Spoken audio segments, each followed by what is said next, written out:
When it comes to next gen, what does that open up for you guys as a new development? Tons of firepower to be able to create amazing, immersive worlds.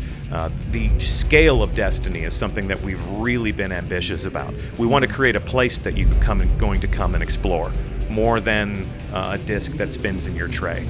We don't want a linear path to action as much as this free-form world where you can go out and explore. Obviously, we will have story missions and strikes, the cooperative tactical scenarios that do cut a specific path through that world. But we want you to feel like you're going and visiting a place where anything can happen.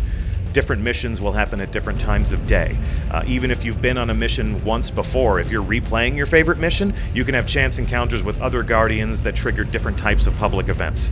So Destiny should feel fresh and new every time you go back. Our first goal is to create a world that people want to explore.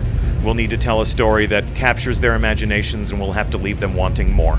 If we are able to do that, if we're successful in our goal, we'll certainly be around to tell this story over a longer period of time. Who knows where that will take us.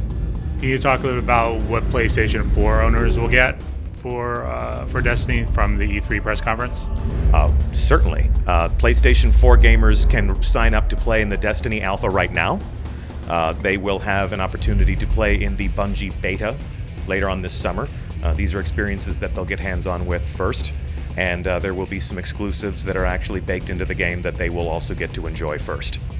When it comes to the alpha, what are some things that have stood out thus far from watching people, friends and family, and now gamers play at E3? We finally get to stop talking about what this game is, and we get to start to listen.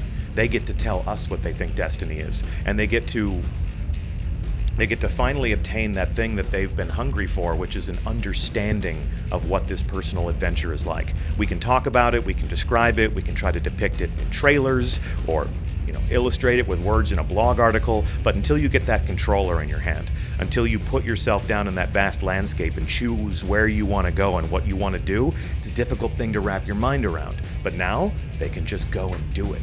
And a tiny little slice of this huge experience that we've been creating is theirs. It belongs to them.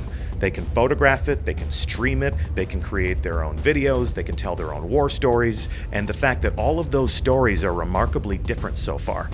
I've seen people going into the arena and making a combat montage. I've seen people summarizing the best way to beat a strike on the most difficult setting, and I've seen people hanging out in the tower playing kickball.